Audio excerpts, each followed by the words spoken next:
కొన్నాళ్ల క్రితం 3 పిగ్లెట్స్ వాళ్ళ అమ్మతో కలిసి ఒక చిన్న ఇంట్లో ఉంటుండేవారు. ఆ ఇంటిని వాళ్ళు వదిలి వాళ్ళ కాళ్ళ మీద వాళ్ళు నిలబడాల్సిన సమయం వచ్చేసింది. వాళ్ళ అమ్మ ఆ ముగ్గురిని తన దగ్గరికి పిలిచింది. నా పిల్లల్లారా, ఇప్పుడు సమయం వచ్చేసింది. మీరు ప్రపంచాన్ని చూడాలి. ఈ కొత్త జీవితాన్ని ప్రారంభించండి.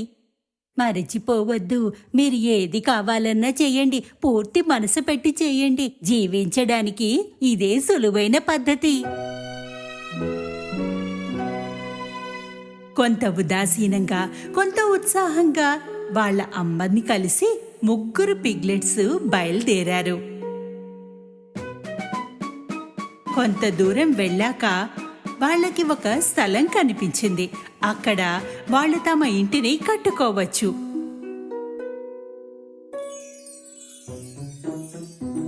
అందరికంటే చిన్న పిగ్లెట్ గడ్డితో తన ఇంటిని కట్టుకోవాలని చూశాడు.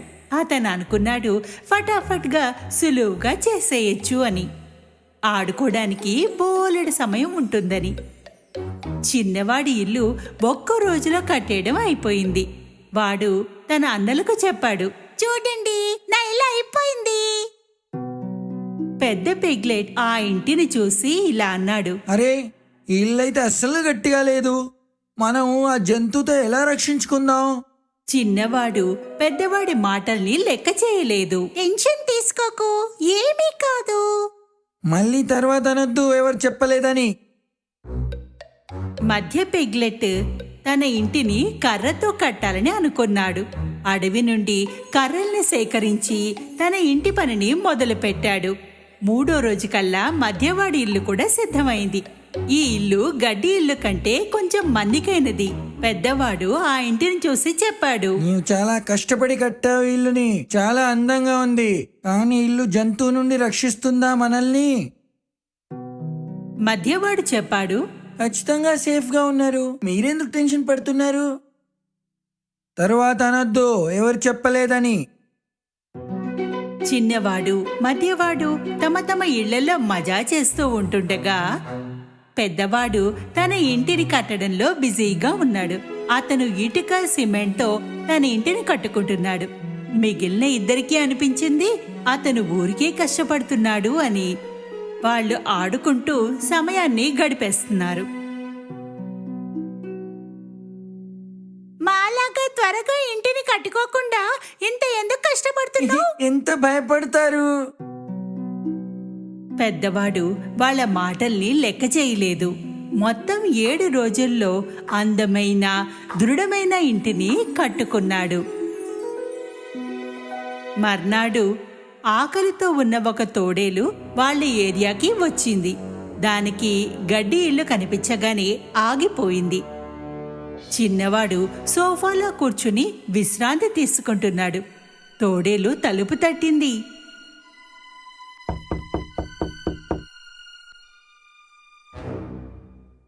తలుపు తీ, నేను లోపలికొస్తా. నీవు తీయకపోతే 2-3 సార్లు ఊది మీ ఇల్లుని కూలగొట్టేస్తా. నువ్వేమీ చేయలేవు, నా ఇల్లు మన్నికగలది. తోడేలు గట్టిగా నోటితో గాలిని ఊదింది. ఇల్లు కూలిపోయింది. కానీ చిన్నవాడు ఎలాగో అలాగా పారిపోయాడు. పరిగెడుతూ మధ్యవాడి ఇంటికి చేరుకున్నాడు. వాడి ఇంటి తలుపు తట్టగానే మధ్యవాడు తలుపు తెరిచి చూశాడు. చిన్నవాడు లోపలికొచ్చి దాక్కున్నాడు. త్వరగా తలుపు మూసేయ్, తోడేలు వచ్చేస్తుంది. భయపడకు, వాడి ఇంట్లోకి రాలేడు. ఈలోగా తోడేలు అక్కడికి చేరుకుంది. తలుపు తీ, నేను లోపలికొస్తా. నీవు తలుపు తీయకుండా ఉంటే 2-3 సార్లు ఊది మీ ఇల్లుని కూల్పేస్తా. నీవేం చేయలేవు. తోడేలు గట్టిగా నోటితో గాలిని ఊదింది. ఇల్లు మళ్ళీ కూలిపోయింది. ఎలాగోలా ఇద్దరూ కలిసి అక్కడి నుండి పెద్దవాడి ఇంటిని చేరుకున్నారు. పెద్దోడా, జంతువు వెంట పడింది, ఏం చేద్దాం? పెద్దవాడు వాళ్ళకి ధైర్యం చెప్పాడు. నీవు టెన్షన్ పడకు, అలా ఏమీ కాదు.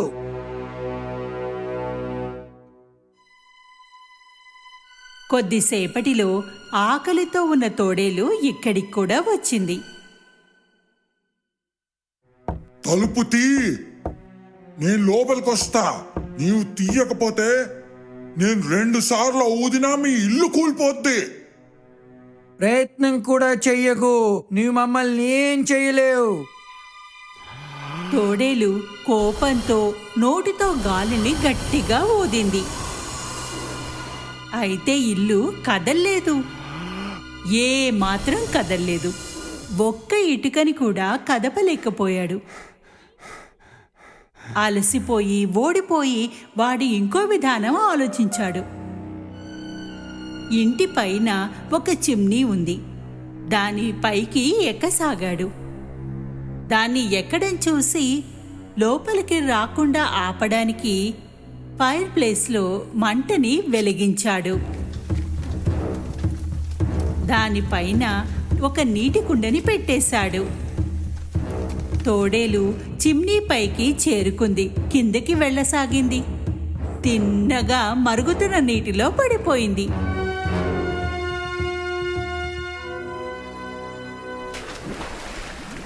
అరే అరే, రక్షించండి, రక్షించు, కాలిపోయింది, నన్ను రక్షించు. తోడేల్ని ఓడించాక పిగ్లెట్స్ సంతోషంతో ఒకరిని ఒకరు హత్తుకున్నారు. ముగ్గురు సోదరులు కలిసి మర్నాడు ఈ కథని చెప్పడానికి తల్లి వద్దకు వెళ్లారు. చిన్నవాడు ముందుగా మాట్లాడాడు. నువ్వు సరిగ్గా చెప్పావు. ఏ పని చేసినా పూర్తి మనసుతో చెయ్యి అని, మనసు పెట్టి చెయ్యి అని, అప్పుడే విజయం సాధిస్తాం. ఆ రోజు నుండి చిన్న మధ్యవాడు కలిసి బద్ధకాన్ని వదిలి పెద్దవాడిలా కష్టపడసాగారు. సంతోషంగా జీవితాన్ని సాగించారు.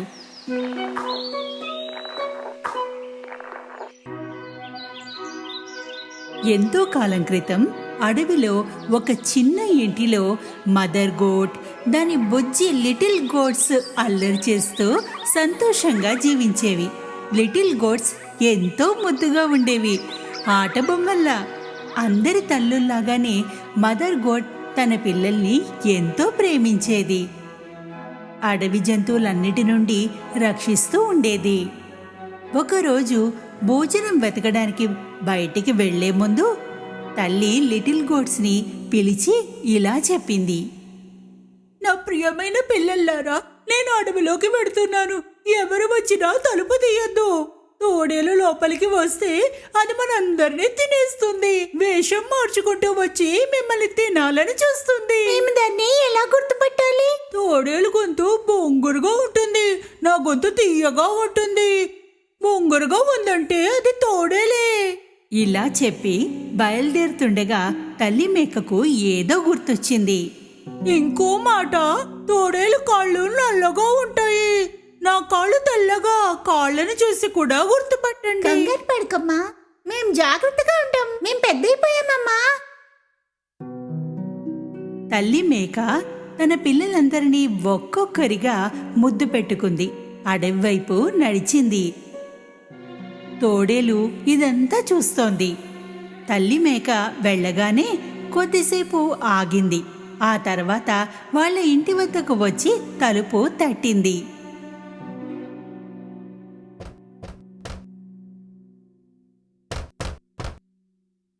ఎవరది?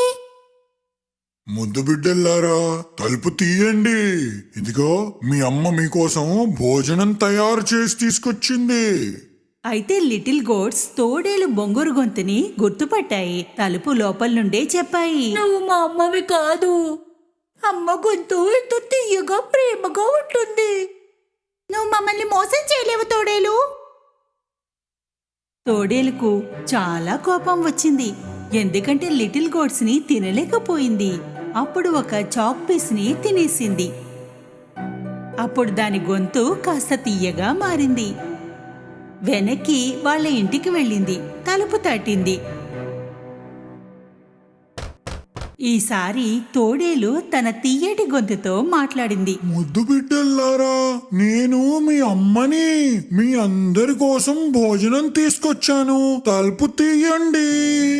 ఈసారి ఈ తీయటి గొంతు విని లిటిల్ గోడ్స్ కి ఆ గొంతు వాళ్ళ అమ్మలాగానే ఉందనిపించింది. తలుపు తొయ్యబోతుండగా వాళ్ళల్లో ఒకరు అరిచారు, ముందు తలుపు కింద నుండి కాళ్ళని చూద్దాం. వాళ్ళు చూసినప్పుడు తోడేలు నల్లని కాళ్ళు కనిపించాయి. అవన్నీ అరిచాయి, మేం తలుపు తీయము. అమ్మ కళ్ళు నల్లగా ఉండవు, ఆమె కాళ్ళు తెల్లగా ఉంటాయి. నువ్వు తోడేలివి. తన కోపాన్ని మింగుతూ తోడేలు అక్కడి నుండి బయలుదేరింది. ఇప్పుడు అది బేకరీకి వెళ్ళింది. బేకరీ వాడు తోడేలను చూసి ఆశ్చర్యపోయాడు. నేనిప్పుడు శాకాహారినైపోయాను. పేస్ట్రీ మాత్రమే తింటాను. కొంచెం పిండిస్తారా నాకు? తోడేలు బేకరీ నుండి పిండిని తీసుకుని బయలుదేరింది. ఇంటి దగ్గర పిండిని తన కాళ్లపైన వేసుకుంది. ఇప్పుడు దాని కాళ్ళు తెల్లగా ఉన్నాయి. మూడోసారి తోడేలు తెలివిగా తలుపు తట్టింది. ముద్దు బిడ్డల్లారా, తలుపు తీయండి. నేను మీ అమ్మని కదా. మీ అందరి కోసం భోజనం తీసుకొచ్చాను. కాళ్ళని చూపించు, తెలుస్తుంది అమ్మవా కాదా అన్నది. తోడేలు పిండిని పోసిన కాళ్ళని చూపించింది. లిటిల్ గోడ్స్ తెల్లటి కాళ్ళని చూసి అవి అనుకున్నాయి తల్లి వచ్చింది అని. తలుపు తీసేశారు. ఇంకేముంది, వాళ్ళ ఎదురుగా తోడేలుంది. లిటిల్ గోడ్స్ భయపడ్డాయి, కంగారు పడ్డాయి, అరవసాగాయి.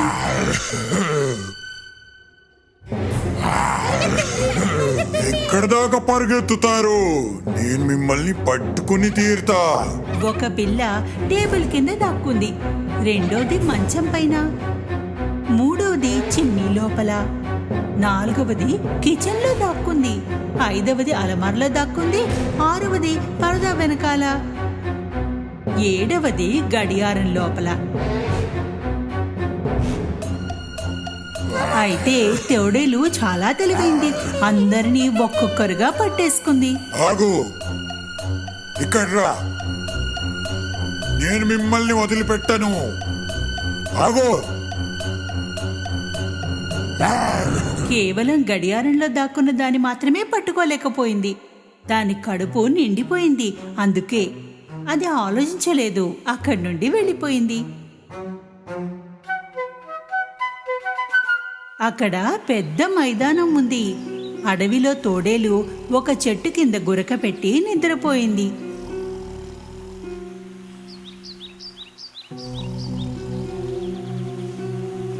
కొద్దిసేపటిలో మదర్ గోట్ ఇంటిని చేరుకుంది. తలుపు తెరిచి ఉండడం చూసి తెలుసుకుంది ఏదో జరిగిందని. ఆమె అరవసాగింది.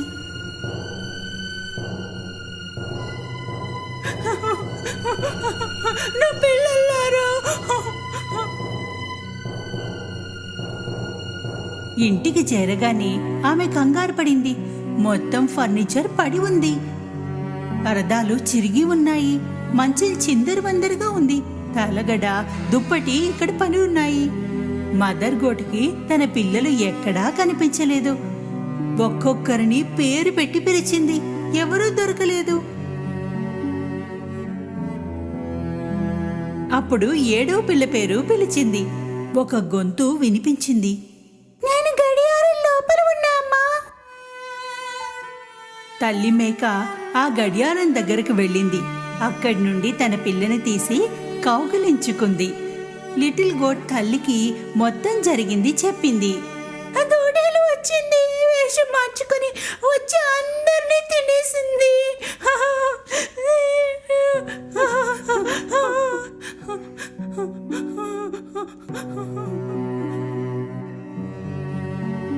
తల్లి మేకకు చాలా బాధగా అనిపించింది.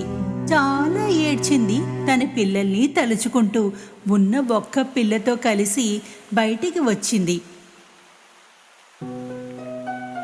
అప్పుడే ఆమెకు నిద్రపోతున్న తోడేలు కనిపించింది. ఎంత గట్టిగా గురక పెడుతోందంటే చెట్టు ఆకులు కూడా కదులుతున్నాయి. తల్లి మేక తోడేల్ని కాసేపు చూసింది. దాని కడుపులో ఏవో కదులుతున్నట్టుగా అనిపించింది. అయ్యో భగవంతుడా, నా పిల్లలు తోడేలు కడుపులో జీవించి ఉన్నారు. అది ఒక ప్లాన్ వేసింది. ఇంట్లో నుండి ఒక సూది, దారం, కత్తెర తీసుకురా. లిటిల్ గోట్ ఇంటికి వెళ్ళసాగింది. తల్లి మేక 6 పెద్ద రాళ్ళని సేకరించింది. కొద్దిసేపటిలో చిన్ని మేక సూది, దారం, కత్తెరని తెచ్చింది. తల్లి మేక తోడేళ్ళు పొట్టని కోసింది. పైనే ఉన్న ఒక పిల్ల కనిపించింది. ఒక్కొక్కటిగా అందరూ కనిపించారు. అందరూ క్షేమంగా ఉన్నారు. తల్లి మేక సంతోషించింది. మేకలన్నీ తల్లిని హగ్ చేసుకున్నాయి.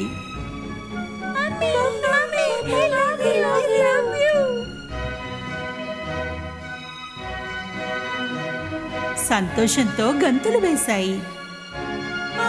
నా పిల్లలారా, మీకేమీ కాలేదు కదా? తల్లి మేక తోడేలు కడుపులో మొత్తం రాళ్ళని పెట్టేసింది. తర్వాత సూది దారంతో కుట్టేసింది. తోడేలు ఎంత గాఢ నిద్రలో ఉందంటే దానికి ఏమీ తెలియలేదు. తోడేలు లేచాక నిలబడింది. దానికి కడుపులో చాలా నొప్పిగా అనిపించింది. ఎన్నో మేకలు తినేసినందుకు కడుపు నొప్పి అనుకుంది. చాలా దాహం వేసింది. నది వైపు నడిచింది నీళ్లు తాగడానికి. నడుస్తున్నప్పుడు రాళ్ళు కొట్టుకోసాగాయి.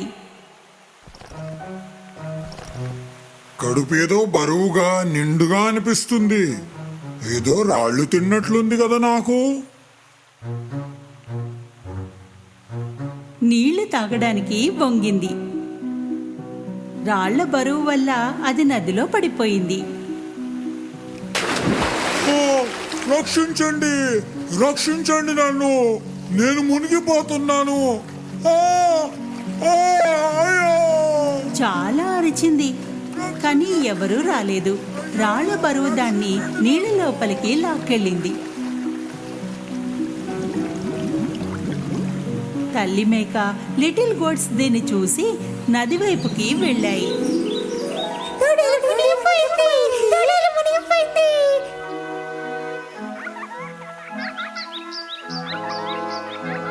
అందరూ గంతులు వేశారు. ఆ రోజు నుండి మదర్ గోట్ తన 7 లిటిల్ గోట్లు జీవితం తమ ఇంట్లో సంతోషంగా సాగింది. చాలా కాలం క్రితం ఒక రాజు ఉండేవాడు. అతనికి 12 మంది అందమైన కూతుళ్ళుండేవారు. ఆ 12 మంది రాకుమార్తెలు అందరూ కలిసి ఒక పెద్ద అందమైన గదిలో ఉండేవారు. ఆ రాజు తన కూతుళ్ళని ప్రాణంలా చూసుకునేవాడు. రాత్రి నిద్రపోయే ముందు వారిని బయటికి వెళ్లేందుకు అనుమతించేవాడు కాదు. కానీ ప్రతి ఉదయం మేలుకోగానే ఏదో ఒక అద్భుతం జరుగుతూ ఉండేది. రాకుమార్తెల చెప్పులు రాత్రంతా ఎవరో వేసుకుని నృత్యం చేసినట్టుగా ఉండేవి. రాజు తన కూతుళ్లకు కొత్త షూలని ప్రతిరోజు కొనవలసి వస్తుండేది. ఆ మర్నాడు మళ్ళీ ఆ చెప్పుల్ని ఎవరో వాడినట్టుగా ఉండేవి. మహలులో రాజు లేదా అతని మనుషులు చెప్పుల మిస్టరీని కనుక్కోలేకపోయారు. ఇదెలా సాధ్యమవుతుంది? ఒకే రాత్రికి చెప్పుల జత ఎందుకు ఇలా పాడవుతున్నాయో నాకు అర్థం కావటం లేదు. మహారాజా, మాకు అర్థం కావటం లేదు. చివరికి రాజు అన్నాడు, ఏ వ్యక్తి అయితే నా కూతుళ్ళ యొక్క చెప్పుల రహస్యాన్ని పరిష్కరిస్తాడో అతను మెచ్చిన కూతుర్నిచ్చి పెళ్లి చేస్తాను. తనని నా అల్లుడిగా చేసుకుంటాను. నా మరణాంతరం తన్నే రాజుగా ప్రకటిస్తాను. అయితే ఆ వ్యక్తి వద్ద కేవలం 3 రోజులు మాత్రమే సమయం ఉంటుంది. లేకుంటే అతను మిగతా జీవితాన్ని జైల్లోనే జీవించవలసి ఉంటుంది. రాజ్యంలో ఎంతో మంది యువకులు, ఇతర రాజ్యాల నుండి యువరాజులు కూడా మహల్కి ఈ పని కోసం వచ్చారు. ఎన్నో రోజులు 12 మంది రాకుమార్తెల పడక గది తలుపు వద్ద కాపలా కాశారు. కానీ కాలం గడుస్తున్నా ఎవరూ ఈ రహస్యాన్ని కనుగొనలేకపోయారు. చెప్పులు అదే విధంగా ప్రతి రాత్రి వాడబడుతూనే ఉన్నాయి. చివరికి ఓ మంచి మనసున్న యువకుడు ఈ పని చేయడానికి వచ్చాడు. అతను మహల్కి వెళ్ళడానికి తయారయ్యాడు. దారిలో ఒక ముసలావిడ కలిసింది. ఆమె ఎంతో పేదదానిలా ఉంది. బిడ్డ, చాలా ఆకలిగా ఉంది, ఒక రొట్టె ముక్క ఇచ్చి నాపై దయ చూపించగలవా? ఆ యువకుడు తన సంచిలో ఉన్న ఆహారాన్నంతా ఆ ముసలి అవ్వకు ఇచ్చేశాడు. ఆ మహిళ ఎంతో సంతోషించింది. ఎందుకంటే అక్కడి నుండి అంతకుముందు ఎవరు వెళ్ళినా ఆమెకు ఏమీ ఇవ్వలేదు. ఆ అవ్వకు తెలుసు ఆ యువకుడు ఇతరులకు భిన్నంగా ఉన్నాడని. అందుకే ఆమె అతని ఇచ్చిన ఆహారానికి బదులు మ్యాజిక్ కేప్ని ఇచ్చింది. ఈ మ్యాజిక్ కేప్ని తీసుకో, నేను నువ్వు తొడుక్కున్నప్పుడు నువ్వు మాయమైపోతావు. రాత్రి 12 గంటలు కాగానే నువ్వు ఈ కేప్ని వేసుకుని మాయమైపో. ఈ విధంగా నువ్వు చెప్పుల రహస్యాన్ని ఛేదించగలవు. అయితే ఒక విషయం గుర్తుంచుకో, రాకుమారి తాగడానికి నీకేమిచ్చినా తాగద్దు. ఆ యువకుడు ఆ కేప్ని తీసుకుని మహల్ వైపుకి నడిచాడు. అక్కడికి చేరుకుని తన రాకుమార్తెల చెప్పుల రహస్యాన్ని ఛేదించడానికి వచ్చానని చెప్పాడు. మొదటి రోజు రాకుమార్తెల గది బయట కాపలా కాస్తుండగా పెద్ద రాకుమారి వచ్చి నిమ్మకాయ రసాన్ని యువకునికి తాగడానికిచ్చింది. మీకు దాహంగా ఉందనుకుంటా, నేను మీకోసం నిమ్మరసాన్ని తయారు చేశాను, దీన్ని స్వీకరించండి. ఆ యువకుడు అవ్వ చెప్పిన మాటని మర్చిపోయాడు. నిమ్మకాయ రసాన్ని తాగేశాడు. షర్బత్తుని తాగగానే అతను గాఢ నిద్రలోకి జారుకున్నాడు. మొత్తం రాత్రంతా రాకుమారి అతని కోసం ఏర్పరిచిన గదిలో గురక పెట్టి హాయిగా నిద్రపోయాడు.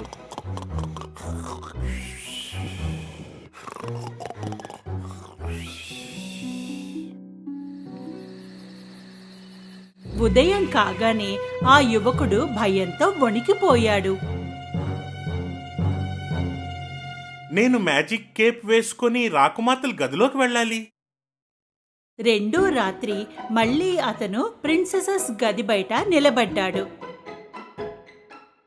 ఈసారి రెండో రాకుమార్తె షర్బత్తుని తీసుకుని వచ్చింది. ఆ యువకుడికి కాపలా కాస్తుండగా దాహం వేసింది. అతను రాత్రి కావడం కోసం వేచి ఉన్నాడు. ఏ మాత్రం ఆలోచించకుండా అతను షర్బత్తుని తాగేశాడు. మళ్ళీ అతను గాఢ నిద్రలోకి జారుకున్నాడు. మర్నాడు ఉదయం లేవగానే అతనికి అవ్వ చెప్పిన మాటలు గుర్తుకొచ్చాయి. రాకుమారి తాగడానికి నీకేమిచ్చినా తాగద్దు. రాకుమార్తె ఇచ్చిన ఆ షర్బత్లో బహుశా నిద్రమందు కలిపి ఉంటుంది. అప్పుడే రాజు అక్కడికి వచ్చాడు. 2 రోజులు గడిచినా ఇంకా నువ్వు ఆ చెప్పుల రహస్యాన్ని తెలుసుకోలేకపోయావు. ఈ రాత్రికి కూడా తెలుసుకోలేకపోతే నీ మిగిలిన జీవితమంతా చెరసాలలోనే గడపవలసి ఉంటుంది. రాజు ఇలా చెప్పి అక్కడి నుంచి వెళ్ళిపోయాడు. ఆ యువకుడికి ఎలాగైనా సరే విషయం తెలుసుకోవాలని నిర్ణయించుకున్నాడు. ఆ రాత్రి ఆఖరిసారిగా రాకుమార్తెల గది బయట కాపలా కాయసాగాడు. ఈసారి చిన్న రాకుమారి ఆరెంజ్ జ్యూస్ ని తీసుకుని వచ్చింది. అయితే ఈసారి ఆ యువకుడికి బాగా గుర్తుంది. రాకుమార్తె అక్కడి నుంచి వెళ్ళగానే ఆ షర్బత్ని కుండీలో పారపోసేశాడు. అర్ధరాత్రి అయింది. ఆ యువకుడు మ్యాజిక్ కేప్ని వేసుకుని మాయమయ్యాడు. నెమ్మదిగా అతను రాకుమార్తెల గది తలుపు తెరిచాడు. అక్కడ కనిపించింది చూసి ఆశ్చర్యపోయాడు.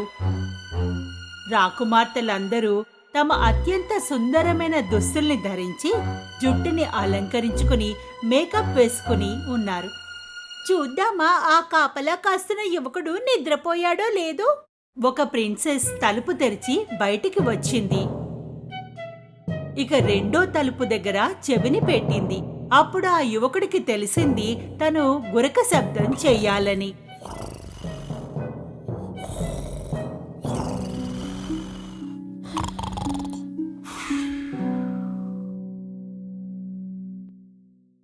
అందరికంటే పెద్ద రాకుమారి మంచాన్ని ఓ వైపుకి లాగింది.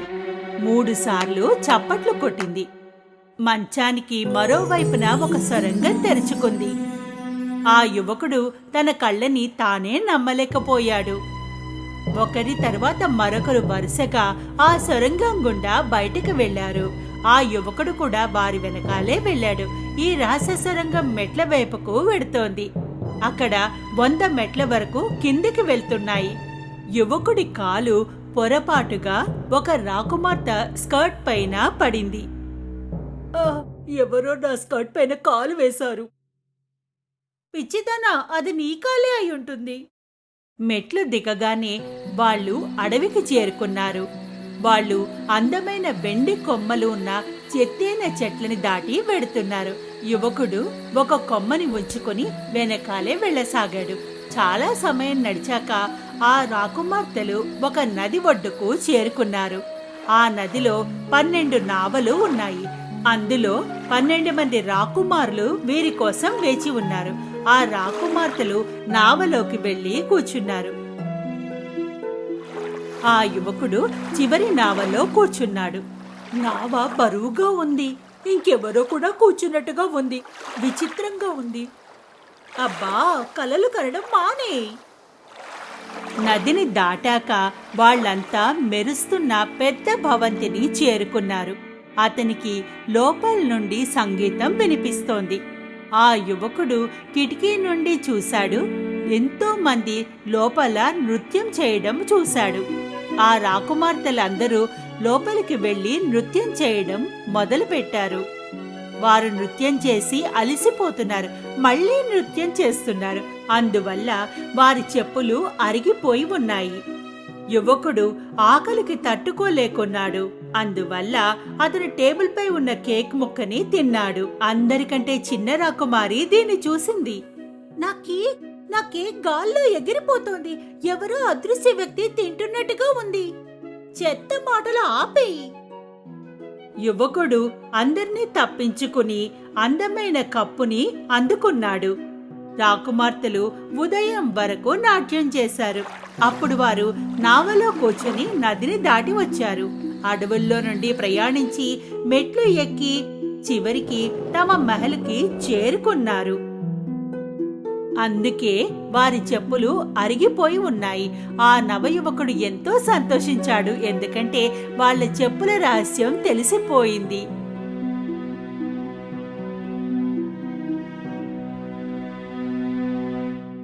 కొంతసేపటి తర్వాత రాజు ఆ యువకుడి వద్దకు వెళ్ళాడు. నీకిచ్చిన సమయం నేటితో పూర్తవుతుంది. ఈ రహస్యాన్ని కనుగొన్నావా? అవును మహారాజా, నేను తెలుసుకున్నాను. మహారాజుకి జరిగిందంతా చెప్పాడు. రాజు అతని మాటల్ని ముందు నమ్మలేదు. యువకుడు అడవి నుండి తెచ్చిన తెల్లని కొమ్మల్ని మెరుస్తున్న కప్పుని చూపించాక నమ్మకుండా ఉండలేకపోయాడు. ఇక రాజు తన మాటని నిలబెట్టుకుంటూ ఆ యువకునితో తనకి నచ్చిన రాకుమారిని ఎంచుకోమని ఆమెనిచ్చి వివాహం జరిపిస్తానన్నాడు. యువకుడు తనకి అందరికంటే చిన్న రాకుమారు నచ్చిందన్నాడు. ఆ 12 మంది రాకుమార్తెలు సంతోషంగా లేరు. ఎందుకంటే వారి రహస్యం అందరికీ తెలిసిపోయింది. కాని ఆ యువకుడు చిన్న రాకుమారి పెళ్లి చేసుకుని సంతోషంగా కలిసి జీవించారు.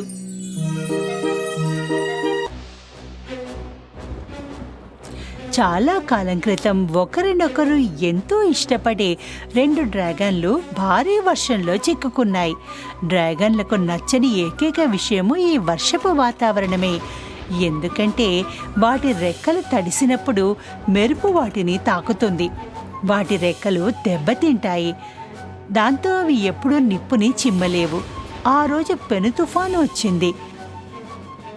పర్పుల్ డ్రాగన్ తన ప్రియురాలు పసుపు డ్రాగన్ నుండి దూరంగా విసిరివేయబడింది. పసుపు డ్రాగన్ తన ప్రేమికుడిని వెతకాలనుకున్నప్పటికీ ఆమె రెక్కలు తడిసిపోయి బాధగా ఉన్నందున ఒకచోట ఉండిపోయింది. పర్పుల్ డ్రాగన్ ఎత్తైన పర్వతంలో ఇరుక్కుపోయింది. ఇదేమి ప్రదేశం? నేను ఎక్కడున్నాను? గుహ లోపలి నుండి చాలా పెద్ద శబ్దం వినిపించింది.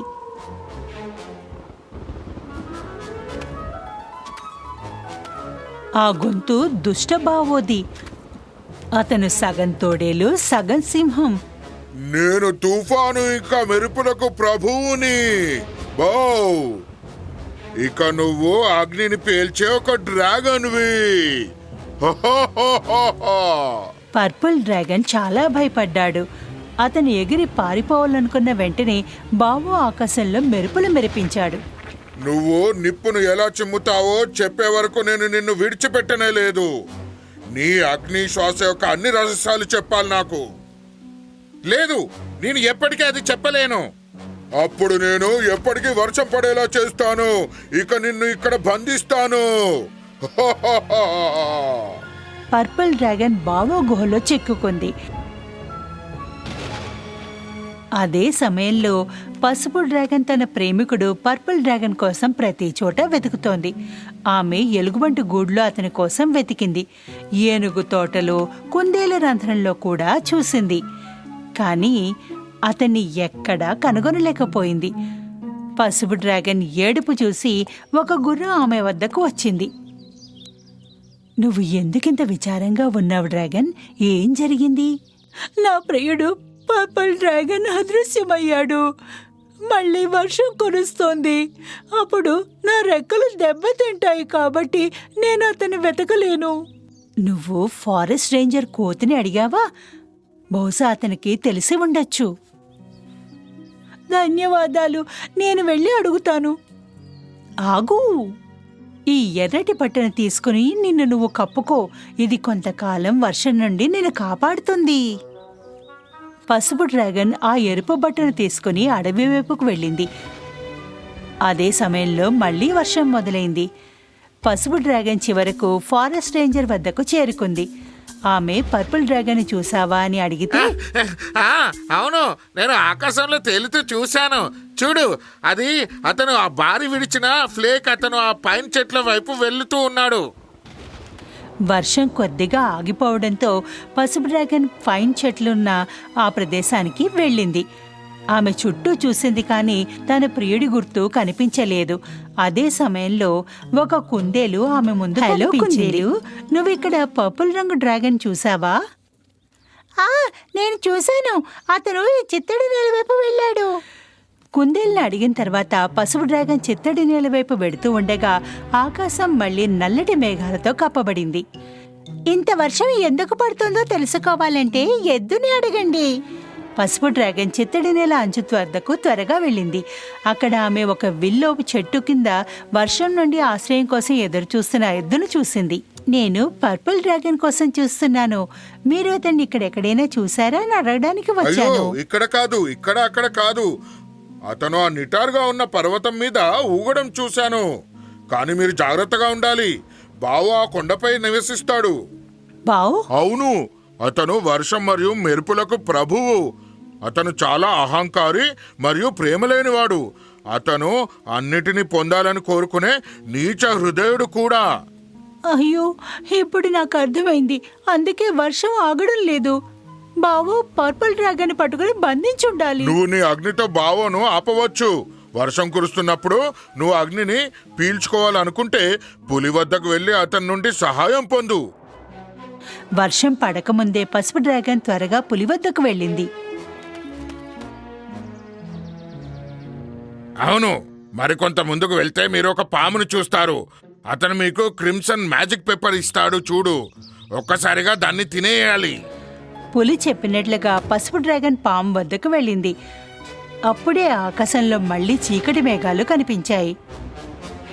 త్వరగా పాము, ఆ మ్యాజిక్ పేపర్ నాకు ఇవ్వండి. ఇప్పుడు వర్షం పడుతోంది. పాము తన తలతో నేలని తవ్వి మట్టిని పడవేసింది. ఒక మాయా ఎర్ర మిరియాలను బయటికి తీసింది. ఎల్లో డ్రాగన్ ఒక్కసారిగా మిరియాలు తిన్న క్షణం మళ్లీ వర్షం మరియు తుఫాను ప్రారంభమైంది. కానీ ఈసారి పసుపు డ్రాగన్ చల్లగా లేదా పొలుసులుగా లేదు. గొప్ప ధైర్యంగా ఆమె రెక్కలు విప్పి నిటారుగా పర్వతం వైపు ఎగరడం ప్రారంభించింది. ఓహోహోహో! సరే, చెప్పు నాకు, నువ్వు నిప్పుని ఎలా చిమ్ముతున్నావో. లేదా నేను నీ పాదాలను కట్టేసి బండరాయిని విప్పను. నువ్వు ఎప్పటికీ ఎగరలేవు. లేదు, అగ్ని మా డ్రాగన్లకు ప్రత్యేకమైనది. నువ్వు దాన్ని ఎప్పటికీ నేర్చుకోలేవు. బావు పర్పుల్ రంగు డ్రాగన్ వైపు నడుస్తున్నప్పుడు అతని వెనుక ఒక అగ్నిబంతి కనిపించింది. ఏమిటి అది? అది ఎలా జరుగుతుంది? నిప్పు వర్షంలో మండదు కదా. ఆ పెద్ద మంటల బంతి నుండి పసుపు డ్రాగన్ కనిపించింది. నా ప్రియుడిని వదిలే బావో ఇప్పుడే. లేదు, ఒకవేళ ఇతను అగ్ని రహస్యం నాకు చెప్పకపోతే గనక ఇతన్ని నేను ఎప్పుడు వదిలేదలే. పసుపు డ్రాగన్ మొదట ఆకాశంలోని చీకటి మేఘాలను నిప్పులు చిమ్ముతూ వర్షాన్ని ఆపింది. అప్పుడు ఆమె పర్పుల్ డ్రాగన్ కట్టివేయబడిన రాయిని కరిగించింది. అప్పుడే పర్పుల్ డ్రాగన్ విముక్తి పొందాడు. తను చూసిన శక్తికి బావో చెలించిపోయాడు. నువ్వు నాకంటే ఎక్కువ బలశాలిగా అవ్వనే అవ్వకూడదు. ఇది ప్రేమ యొక్క శక్తి, అగ్ని లేదా తుఫాన్లు కాదు బావో. అవును, మీరు బలంగా ఉండడానికి అగ్ని అవసరమే లేదు. మీరు ఒక డ్రాగన్ కాదు. సరే, నేను ఒప్పుకుంటాను, కానీ నేను ఏదైనా కలిగే ఉండగలను. ప్రతిదీ. లేదు, నీలో ప్రేమ గుణాలు లేవు బావ్. నీ హృదయంలో మాత్రమే ప్రేమను అనుభవిస్తారు. పసుపు మరియు పర్పుల్ డ్రాగన్ చివరికి ఒకరినొకరు తిరిగి కలిసినందుకు సంతోషంగా ఉన్నారు. బావో ఇంతకుముందు ఎన్నడూ బలహీనంగా భావించలేదు. అయితే ఆ రెండు డ్రాగన్లకు కృతజ్ఞతలు చెప్పుకుని హృదయంలో పూర్తి ప్రేమను అంగీకరించాడు వారి ఉనికిని. అడవిలో హాయిగా జీవించాడు. ఆ రోజు తర్వాత డ్రాగన్లు వర్షపు వాతావరణంలో స్వేచ్ఛగా ఎగరగలిగాయి. నిప్పులు చిమ్ముతూ ఆకాశంలో ప్రేమజాడను శాశ్వతంగా వదిలేశాయి.